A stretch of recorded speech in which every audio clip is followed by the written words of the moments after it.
subscribe. በስመ አብ ወወልድ ወመንፈስ ቅዱስ አሐዱ አምላክ አሜን። ሰላም ነቻናሌ ተኸታተልቲ ከመይ ቀኒኹም ዳሕና ዲኹም? ኣነ ሰላም እግዚአብሔር አምላክ ይመስገን። ከምቲ ኣነ ሰላም ኣለኽዎ ንስኻትኩም እውን ኣብቲ ዘለኽዎ ሰላም ክትኾኑ ብዓድምን ተስፋ እየ። ሎማዓንቲ መንፈሳዊ ስነ ጽሑፍ እትመርር ስደት ማርያም ልብል 4ይ ክፋል ሒዘልኩም መፅእ እኒአኹ። ጀሚረ እስካብ ፍጽም እውን ምሳይ ክትጸንሑ በትሕትና ይላወኩም። ለቻናሌ ሓደሽቲ ልኾንኩም ሰብስክራይብ ናግበርኩም ቤተሰብ ሁኑ። እዚ ከይኣክል ደቂ ተዓዲ ንሳቶምን ደቆምን ኣኸቲሎም መፂኦም ኣብ ልዕሊ ፍቅር ወደይ ብዙሕ ግፍዕን ፀርፈን ኣውረዱ። መፀሪ ስኢነ ኣማሪረ በኸኹ ብዙሕ ንብዓት እውን ኣፍሰስኩ። ፍቅር ወደይ ድሕሪ እቲ ዝበፅሐ መንከራ ሓይልን ስልጣንን ከርዕዮም ጀመረ። ካብ ኩሎም ኣህዛብ ዝተወረድኩምን ድኹማትን ኩኑ። ምድርኹም ኩዕንትን ሳዕርን እንተዘይኮይኑ ካሊእ ኣይትብቆል። ካህናትኩም ውሑዳት ይኹኑ። በረከተይ በረከት ወላዲተይ ኣዋኻትኩም ኣይሕደር ኣይሃሉ። በቲ ዘይሓሲ ቃለይ ተዛሪበ ኣለኹ ኢሉ ረገሞም። ካብዚ ቀስያ እትበሃል ዓዲ ወፂና ነዊሕ መንገዲ ተጓዓዝና። ንሓፂር ግዜ ክንዕርፍ ደሊና ኣዕረፍና። ንንእሽተይ እንጀራ በሊዕና። ፍቅር ወደይ ነታ በትሪ ኣውሊዕ ንዮሴፍ ካብ ዝነበረቶ ወሲዱ ንዞም ብሩኻት ተቐበልቲ ኣጋይሽ ዝኾነ ሃገር በረከትን ተኣምራት ትኹኖም ኢሉ ተኽኢሉ ሽዑ ንሽዑኡ ድማ ለምኒሙ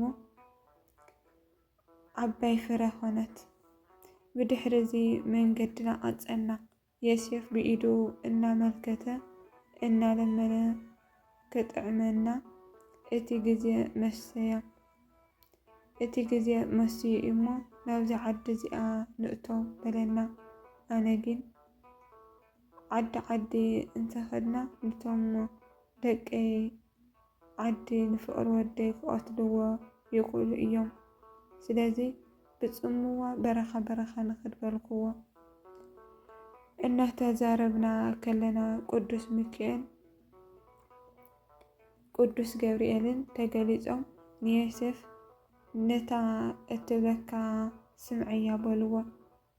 እቲ እዋን ፀሓይ ኣብ ምዕራብ እኳ እንተነበረ ሱቂና ደኣ በረኻ ጉዕዘና ቀፀልና። ሸፋቱ ዝንቀሳቀሰሉ እዋን ብምንባሩ እቶም ቀደም ረኺቦምና ዝነበሩ ሸፋቱ ተጋነፉና። ሰይፎም መሊሖም ናባና ቀረቡ። ብዙሕ ግዜ ደሊና ሲኢናኩም ፀኒሕና። ሕጂ ግን ኣብ ኢድና ወዲእኩም ኢኹም። ድላይና ክንገብረኩም ኢና ኢሎም ተቐዳዲሞም ንፍቅሪ ወደይ ካብ ሕቑፈይ መንጢሎም ብምውሳድ ነታ ወይኒ ትመስል ልብሲ ወሰድዎ። ናተይ ናይ ቤተ መቕደስ ልብሰይ ኣብ ርእሰይ ዝነበረት ፃዕዳ ሻሽ እውን ወሰድዎ። ናብ ዮሴፍ መፂኦም ኩሉ እቲ ስንቂ ኣሕደግዎ። ነዚ ዝረአየት ሰሎምያ ኣይገድፉንን እዮም ኢላ በዓላ ንብረታን ክዳውንታን ኣረከበቶም። ኩሉ እቲ ዘድልዮም ዘሪፎም ምስ ወሰዱ ካባና ርሕቕ ኢሎም ይሰትዩን ይዛተዩን ይዘራረቡ ነበሩ። ወይ ጉድ! ሸፋትስ ዝኽተር ኸቲሮም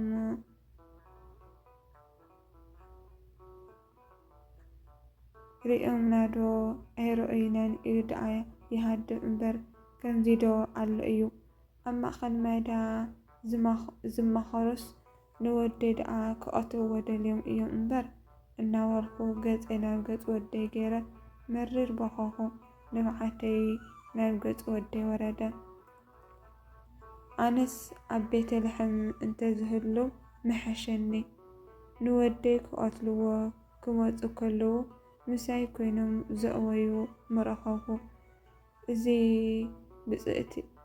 ብፅእቲ ኢሉ ዝወሰደትኒ ኤልሳቤጥ ነዚ ረኺብኒ ዘሎ እንተትፈልጥ ኣባይ ኣለኻ ኦ ምልእቲ ጸጋ ዝበልካኒ ኣበይ ኣለኹም ኩልኩም ነቢያት ናበይ ከም ዝኸይድ ኣማኽሩኒ።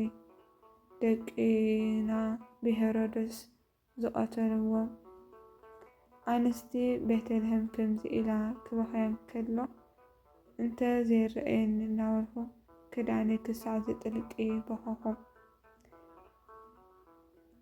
ሓዘነይ መሪርን ብኽያትን ዝረአየ ግብፃዊ ሽፍታ ሕልንኡ ቂስዎ ልቡ ብሓዘን ተመልአ። ነቲ እስራኤላዊ ሽፍታ እዞም ሰባት ስድራ ቤተ መንግስቲ እዮም ኣሕዚኖምና ኣለዉ ንብረቶም ንመልሰሎም በሎ። ታራ ምኽታር ናይቱ እስራኤላዊ ሽፍታ ስለ ዝነበረ ገና እዚ ዕድለይ ዝሃበኒ እዩ፣ እዚ ኩሉ ንብረት ብዙሕ ዋጋ ከውፀሉ እዩ ኣይምልስን እየ ኢሉ ኣበዮ። ክገብረሉ ከምዘይክእል ፈሊጡ በል ካብ ቤተልሔም ክሳዕ ኣብዚ ዝኸተርናዮ ብምልኡ ንዓኻ ይኹን፣ እዚ ሕጂ ዝወሰድናሎም ግን ንኣይሃበኒ እናበለ ኣምሪሩ ለመኖ። እስራኤላዊ ሽፍታ በዚ ተስማዕሚዑ ኩሉ እቲ ዝተረፈ ሃቦ። እቲ ግብፃዊ ሽፍታ ከዓ ገለ ከየጉደለ መለሰላ። ኣነ ከዓ እናተሓጎስኩ ንወደይ ከደንኩጎ። ፍቅር ወደይ ከዓ እዞም እትርእዮም ዘለኹ ሸፋቱ ኣብቲ ኣነ ዝሰቐለሉ መዓልቲ ሓዲኦም ብየማነይ ሓዲኦም ብፀጋመይ ምሳይ ክስቀሉ እዮም። እቲ ምሕረት ዝገበረና ብየማነይ ክስቀል እዩ። ብኣይ ኣሚኑ ከዓ ኣብ ቅድሚ ኣዳምን ዘርኡን ናብ ገነት ክኣቱ እዩ በለኒ። ብድሕሪዚ እቲ ጠጠስ ዝስሙ ግብፃዊ ንፍቅሪ ወደይ ካብ ሰሎሜ ተቐቢሉ ሰይፉ እናተመርኮሰ ከፋንወና ከሎ ሰይፉ ተሰበረት። ኣይ ኣነ ፅቡቅ እንተገበርኩስ ንዝጥቀመላ ሰይፈይ ትሰብር ኢሉ ሓዘነ። ፍቅር ወደይ ድማ ኦ ጢጦስ ኣስተጋብእ ስብረተ ሰይፍከ፣ ኦ ጢጦስ ስብርባር ሰይፍኻ ኣክቦ በሎ። ጢጦስ ግን እንታይ እሞ ክጠቕመኒ ኢሉ ከምቲ ዝተባሃለ ገይሩ ንፍቅሪ ወደይ ሃቦ። ፍቅሪ ወደይ ድማ ከምታ ዝነበረታ ምልክት ስብራትን ዘይብላ ገይሩ መለሰሉ። ጢጦስ ተሓጊሱ እዚ ህፃን እዚ ካብ ደቂ ነቢያት እዩ በለ። ፍቅር ወደይ ድማ ንስኻ ኣብ ገነት ምሳይ ከም ትኸውን ብሓቂ እብለካ ኣለኹ በሎ። ነዚ ተስፋ እዚ ዝተውሃቦ እስራኤላዊ ዳኩሮስ ገና እናኣጋለፀ እወ ሓቅኻ ካብ ደቂ ነቢያት እንተ ዘይከውን ዶ ንኣኻ ንሽፍታ ገነት ክትኣትው ኢኻ ምበለካ በሎ።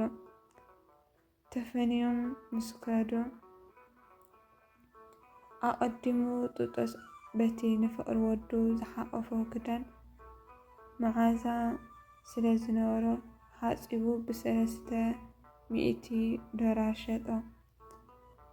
እቶም ክልተ ሸፋቱ ካባና ምስ ከዱ ፍቅር ወደይ ነቲ ኣቐዲሙ ዘፍሰስክዎ ንባዓተይ እናዘከረ ኦ ወላዲተይ እዚ ከም ፍልፋሊ ማይ ነብዓትኪ ዝውሕዝ ቦታ ንመጻኢ ሕሙማት ዝፍወሰሉ ንስኹ እውን ዓብይ ተኣምራት እትገብርሉ ዓብይ ገዳም ስም ገዳም ደብረ ቁስቋም እናተባህለ ዝፅዋዕ ክኸውን እዩ በለኒ። ብድሕሪ እዚ እናሓድሕድና እናተዘራረብና ናብ ሓደ ደብሪ ኣተና ኮፍ ምስ በልኩ ንፍቅሪ ወደይ ካብ ዝባነ ኣውረድክዎ።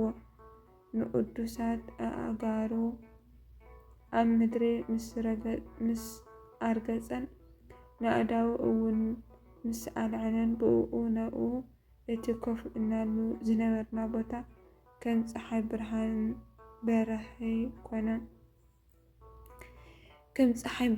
ብሩህ ኮነ። ንሕና ከዓ ነዚ ድንቂ ተኣምራት ምስ ረአና ኣዝና ተሓጎስና። ካብ ኩሉ ሽግር ኣውፂእካ ኣብዚ ዘብፃሕካና ምስግና ንዓካ ይኹን እናበልና ድማ ሙሉእ ለይቲ ንእግዚኣብሔር ክነመስግን ሓደርና። መሬት ምስ በፅሐ ጉዕዘና ቀፀልና። ኣብ መንገዲ ሓንቲ ዒላ ረኸብና። እንተኾነ ገና ማይ ዘይብላ ጉድጓድ ጥርሓ ነበረት። ፍቅሪ ወደይ ኣፃብዑ ሓፍ ኣቢሉ ሽዑ ንሽዑ ማይ ምልክት እዚ ማይ ኣብ ኣፍ ኩሉ ሰብ ጥዑም ይኹን ነቲ ኩሉ ብእምነት ንዝሕፀቦ ንፍጡር ድማ ፈውሲ ይኹን እናበለ ነቲ ዓላ ባረኻ። በይነይ ምስ ፍቅሪ ወደይ ስለ ዝነበርኩ ነዚ ናይዚ ዒላ ተኣምራት ርአ ብሓጎስ ተመልአ። ናብ በዓል ዮሴፍን ሰሎምን ተመለስኩ። ምስ ተቀመጥና ምግቢ ካብ እግዚአብሔር ተኣዘዝና ተዳለወ። ምስ ተመገብና ሰሎሜ ንወደይ ሓፀወታ ኣነ እውን ኣጥበኽዎ። ከምዚ እናበልና ብፍቅሪ ንነብር ነበርና። ኩሉ ሲሳይ ዕለት ይኣዝዘና ንበር ኣሜን። እንሆ 4ይ ክፋል ኣብዚ ተፈፀመ። 5ይ ክፋል ይቕፅል። ጀሚረ እስካብ ዝፍፅም ምሳይ ስለ ዝፀናሕኩም እግዚአብሔር ኣምላክ የኽብረለይ። ብድጋሚ ንቻናለይ ድኾንኩም ሓደሽቲ ሳብስክራይብ ናገርኩም ቤተሰብ ኩኑ ሳብስክራይብ ንገርኩም ደሞ ላይክ ሸር ሃነፀ ርእተኹም መበርታዕኩም ኣይፈልየኒ። ኣሜን።